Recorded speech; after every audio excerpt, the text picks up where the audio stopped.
राधे राधे मेरे सभी प्यारे विद्यार्थियों।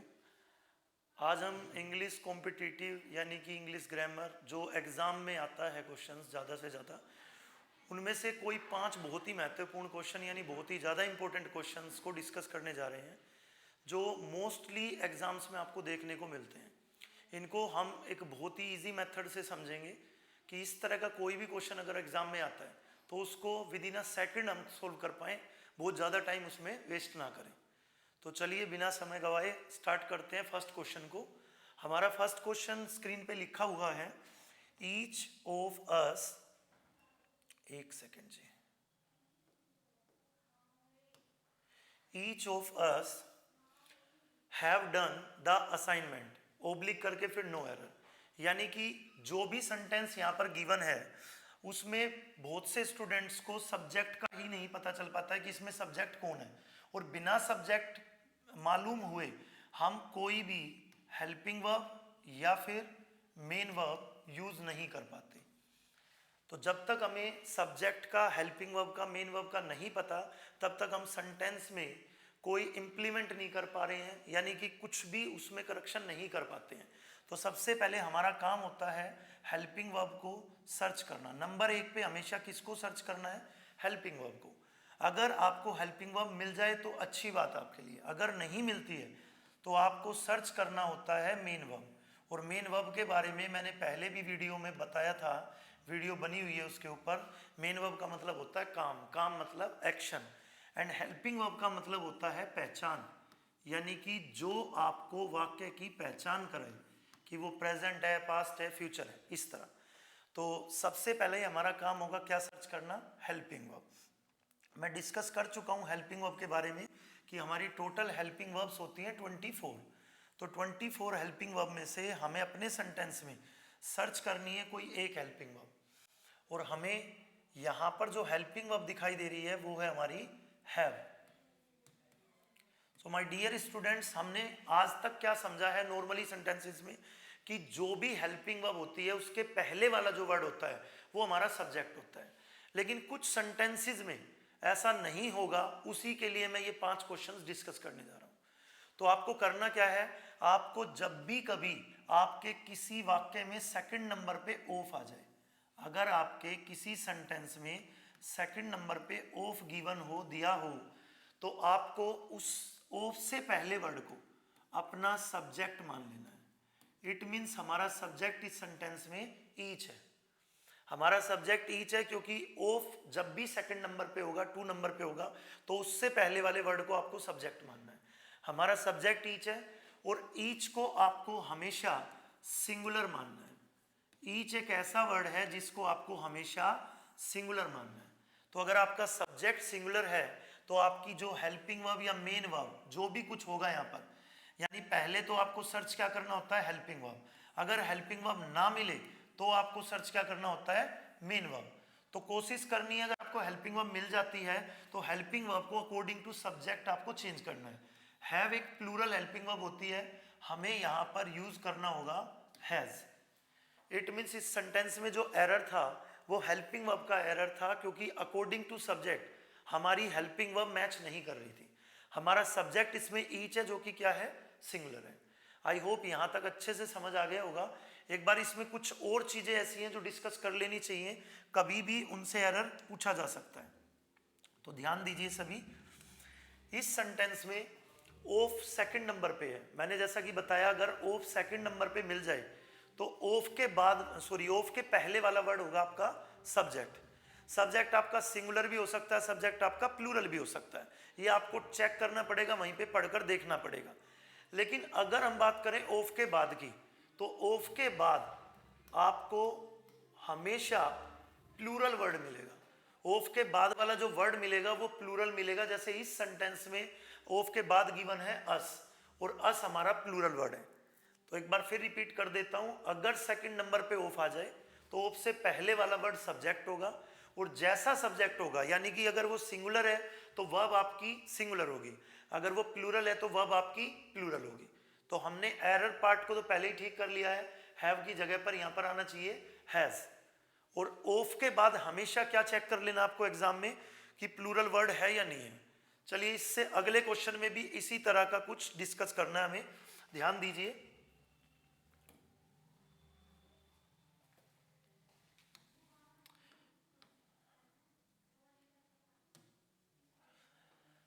सेम सेंटेंस है स्क्रीन पर जो सेंटेंस है उसमें हमें सेकंड नंबर पर चेक करना है फिर से ऑफ को। सेकंड नंबर पर गिवन है ऑफ। मैंने अभी बताया आपको, अगर सेकंड नंबर पे ऑफ हो तो ऑफ से पहले जो भी वर्ड होगा उसी को आपको अपना सब्जेक्ट मानना है।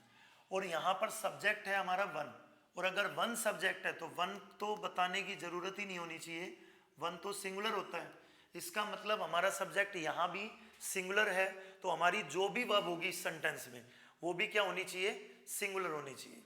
तो जैसा लिखा है, one of the most important factor that contribute to the success of a person in his sincerity। तो इस सेंटेंस में हमारा द मोस्ट इंपॉर्टेंट फैक्टर, जो फैक्टर लिखा हुआ है उसको हमें क्या कर देना है, फैक्टर्स। क्योंकि अभी मैंने आपको बताया था कि ऑफ के बाद वाला जो भी नाउन होगा, ऑफ के बाद आपके सेंटेंस में मैंने अभी बताया कि प्लूरल वर्ड आएगा। प्लूरल वर्ड कौन कौन आ सकता है, या तो आपका नाउन प्लूरल होगा या तो आपका प्रोनाउन प्लूरल होगा। ऑफ के बाद जो गिवन वर्ड होंगे वो या तो नाउन होंगे या तो प्रोनाउन होंगे, उसके बाहर कुछ नहीं मिलेगा। तो यहाँ पर चेक करिए, द मोस्ट इंपॉर्टेंट फैक्टर लिखा हुआ है, factor change into factors, because factor को क्या करना है, फैक्टर्स प्लूरल बनाना है, क्योंकि फैक्टर हमारा क्या है, नाउन। और नाउन के पहले जो भी कुछ लिखा हुआ है ये एडजेक्टिव, आर्टिकल, एडवर्ब ऐसा कुछ है जो हम नेक्स्ट क्वेश्चन में या नेक्स्ट चैप्टर में डिस्कस करेंगे। तो इस सेंटेंस का जो एरर पार्ट था वो भी आपको क्लियर है। इसके आगे बढ़ते हैं थर्ड क्वेश्चन पे।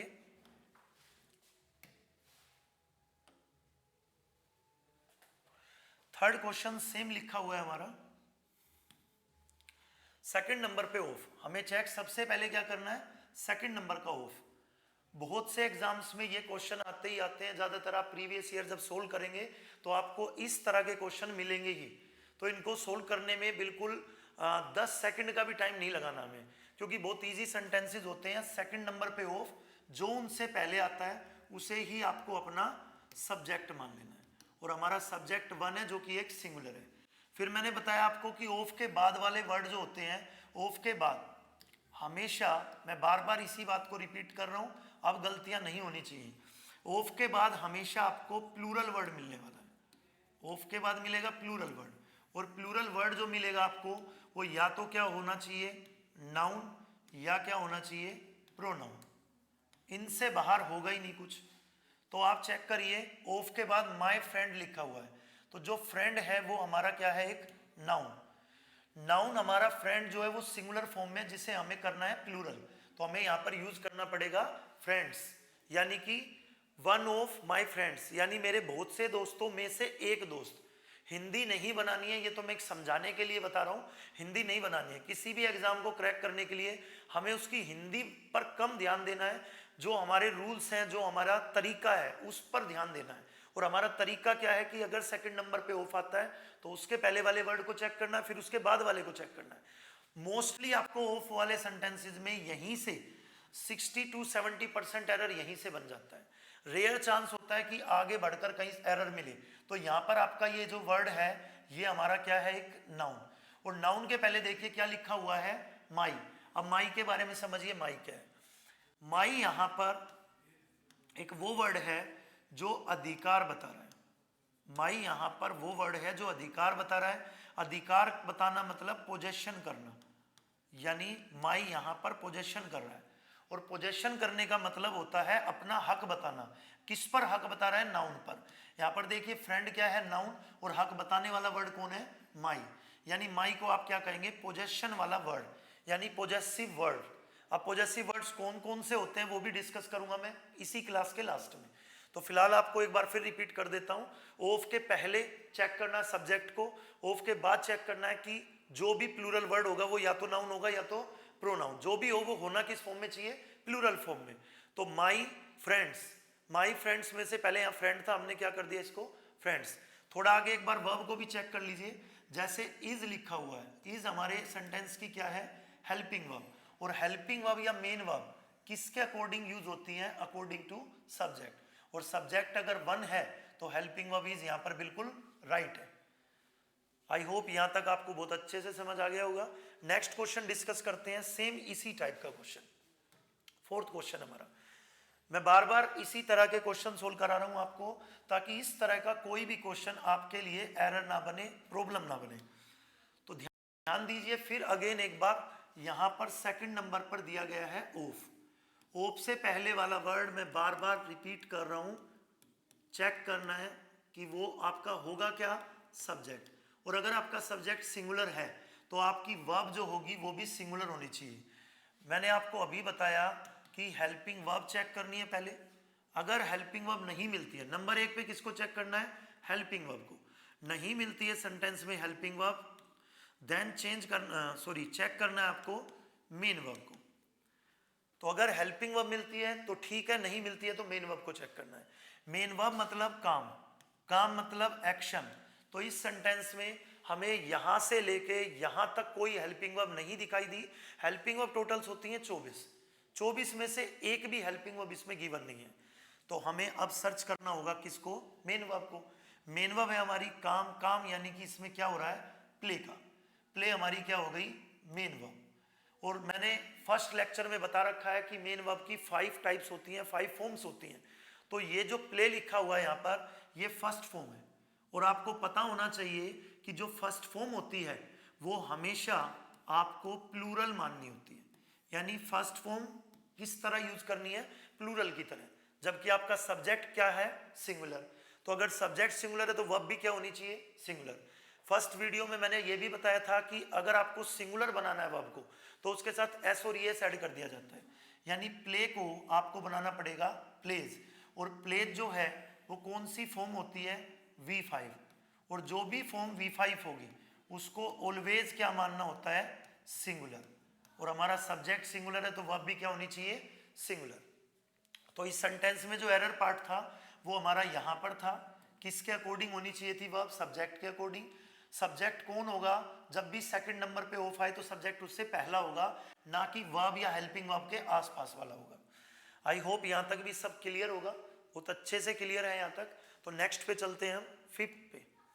एक fifth question and last question है हमारा, फिर उसके बाद कुछ छोटी छोटी बातें डिस्कस करूंगा मैं इसी टाइप के क्वेश्चन से रिलेटेड।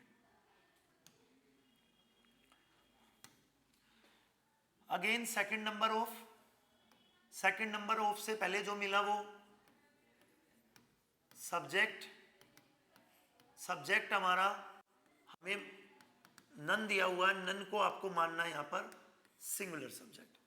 तो फिलहाल के लिए आप सिंगुलर मानिए, फिर मैं आपको लास्ट में बताऊंगा किस किस को कैसे सिंगुलर मानना है। तो यहां पर आपकी जो ऑफ के पहले वाला वर्ड है वो सब्जेक्ट है, और सब्जेक्ट के अकॉर्डिंग हमें यहाँ पर वर्ब को भी ढूंढना होता है। और वर्ब हमारी जो होती है वो सिंगुलर होनी चाहिए या प्लूरल होनी चाहिए, अकॉर्डिंग टू सब्जेक्ट होनी चाहिए। तो यहाँ पर लिखा है द ट्विंस ऑफर्ड। ऑफर्ड जो है वो वर्ब की सेकंड फॉर्म है।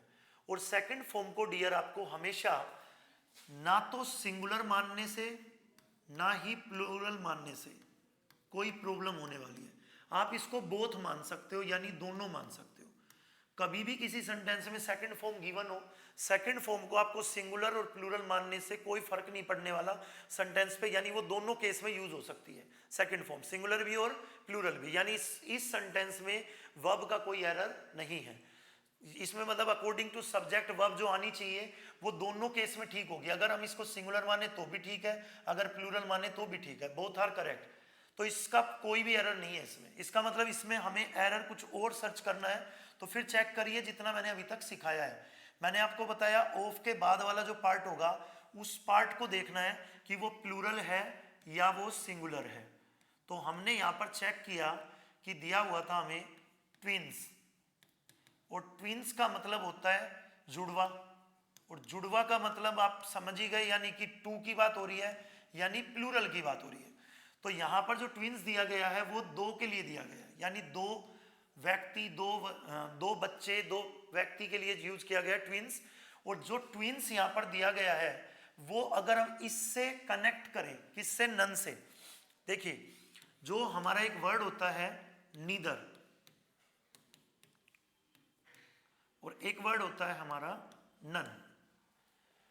नीदर का यूज किया जाता है ओनली फॉर टू, और अगर कभी दो से ज्यादा की बात हो तो यूज किया जाता है मोर देन टू के केस में नन को। तो यहां पर बात की जा रही है दो की, लेकिन वर्ड गिवन है नन। इट मीन्स यहां से नन को कट कर देना है और नन की जगह पर यहां पर क्या लिख देना है, हमें नीदर को यूज करना है। क्यों यूज करना है वो डिस्कस करने जा रहे हैं अब। तो यहां पर एक बार फिर ध्यान देना है, ओफ सेकंड नंबर पे हो, ओफ से पहले वाला सब वर्ड होगा हमारा सब्जेक्ट, और जैसा सब्जेक्ट होता है वैसी वर्ब होती है।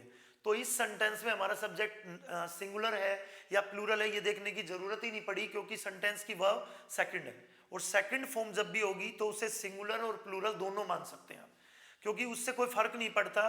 जैसे एक एग्जांपल और समझिए, अगर मैं यहां पर लिखता हूं दे वेंट, वेंट यहां पर सेकंड फॉर्म है। अगर मैं लिखता हूं शी वेंट, वेंट फिर से यहां पर सेकंड फॉर्म है, और दोनों सेंटेंस को करेक्ट माना जाएगा अकॉर्डिंग टू ग्रामर। वेंट जब दे के साथ आया, जबकि दे हमारा कैसा सब्जेक्ट है, प्लूरल सब्जेक्ट है, दे हमारा प्लूरल सब्जेक्ट है। शी हमारा सिंगुलर सब्जेक्ट है, लेकिन दोनों केस में वेंट को ठीक मानना है, यानी कि वर्ब की सेकंड फॉर्म सिंगुलर सब्जेक्ट और प्लूरल सब्जेक्ट दोनों के केस में सही मानी जाती है, दोनों के केस में ठीक होती है। चलिए एक बार डिस्कस करते हैं इससे रिलेटेड कुछ बातें। जो भी 5 सेंटेंसेस में मैंने आपको बताई हैं बातें, उन्हीं के बारे में बेसिक पार्ट समझाने की कोशिश करेंगे। आपको समझने की कोशिश करनी है बेसिक से। ऑफ के पहले नॉर्मली आपको ईच, वन, ईदर, नीदर,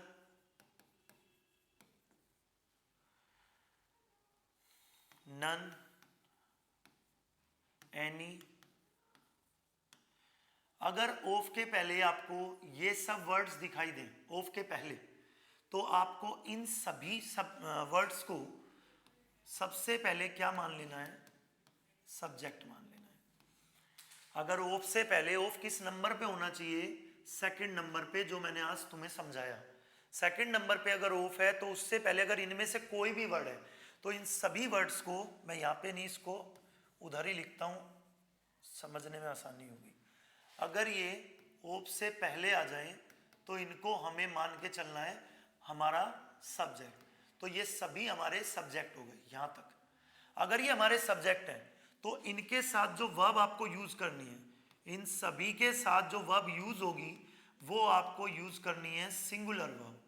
और आपको अच्छी तरह पता होगा कि सिंगुलर वर्ब क्या होती है। अगर नहीं पता है तो आपको लेक्चर नंबर 1 यानी वीडियो 1 जो है उसमें जाकर ध्यान से उसको समझिए, पढ़िए, सुनिए, आपको समझ आ जाएगा सिंगुलर और प्लूरल वर्ब क्या क्या होती हैं, कौन कौन सी होती हैं। तो वर्ब हमारी आपको यूज करनी है सिंगुलर कब, जब सेकंड नंबर पे ऑफ हो सेंटेंस में, ऑफ से पहले इनमें से कोई भी दिया हो।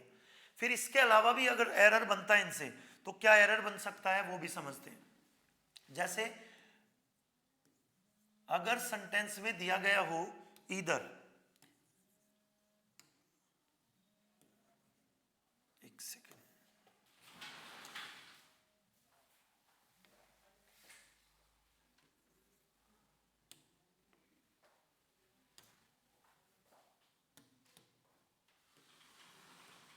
अगर सेंटेंस में गिवन होगा ईदर, तो ईदर को आपको सबसे पहली बात पॉजिटिव सेंटेंस में यूज करना है। इट मींस जब हमारा सेंटेंस पॉजिटिव होगा तो हमारे सेंटेंस में ईदर का यूज होगा। और अगर ईदर का यूज हो रहा है तो आपको उस सेंटेंस में चेक करना है कि बात दो की होनी चाहिए। अगर दो की बात हो रही है तो ईदर ठीक है, अगर दो से ज्यादा की बात हो रही है तो आपको यूज करना होगा एनी को। एनी को कब यूज करना है, जब भी बात की जाए मोर देन 2 की। जब मोर देन 2 की बात की जाएगी तो हमें यूज करना है एनी को। अगर 2 की बात की जाएगी तो हमें यूज करना है ईदर को, यानी आइदर को। लेकिन आइदर और एनी दोनों किस सेंस में यूज होंगे, पॉजिटिव सेंटेंस में। अगर सेंटेंस नेगेटिव हुआ तो हम इन दोनों में से कोई भी यूज नहीं कर सकते। फिर हमें यूज करना होता है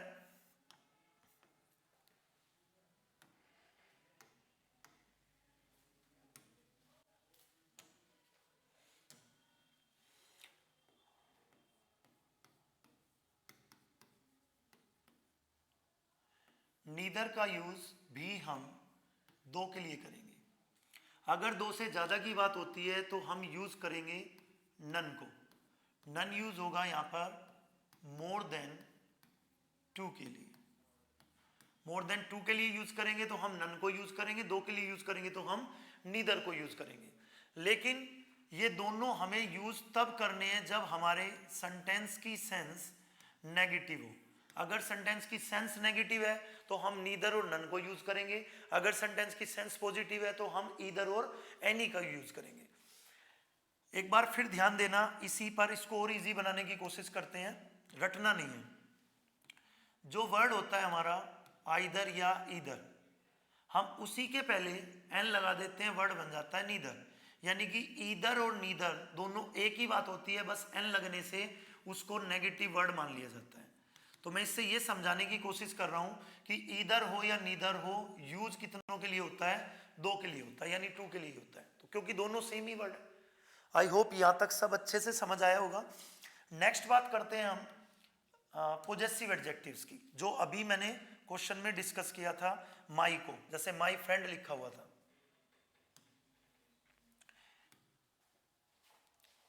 एक टेबल होती है हमारी इंग्लिश में, एक सेकेंड जी,